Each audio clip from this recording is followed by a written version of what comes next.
নমস্কার বন্ধুরা, দেখুন ঘরে কিভাবে সেমাই রান্না করতাম। আমি একটু অন্যভাবে রান্না করব। এখানে দারচিনি এলাচ দিয়েছি, কিশমিশ দিয়েছি। এখন 1 টেবিল চামচ তেল দিয়ে দিলাম, চুলা ধরিয়ে দিলাম। এখানে আমি দুধ নিয়েছি, চিনি নিয়েছি পরিমাণ মতো। 2 মিনিট পর ফিরে আসছি। আমার সেমাই ভাজা হয়ে গেছে। এখন দুধ দিয়ে দিলাম পরিমাণ মতো।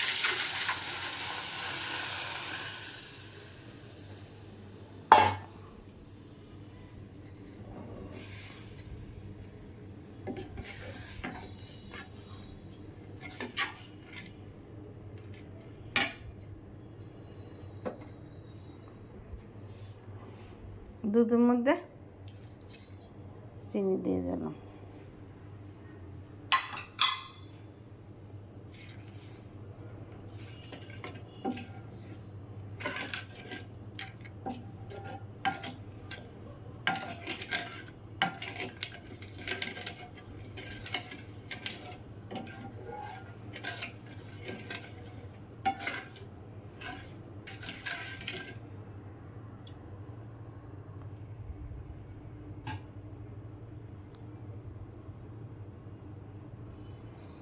দু মিনিট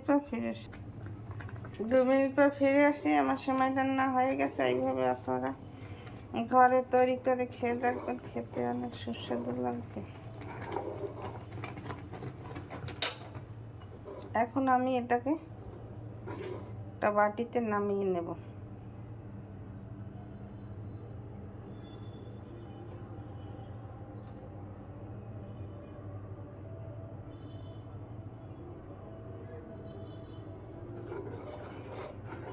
আমার ফেসবুক এবং ইউটিউব চ্যানেলটা সাবস্ক্রাইব করে দেবেন, লাইক কমেন্ট শেয়ার করে পাশে থাকবেন।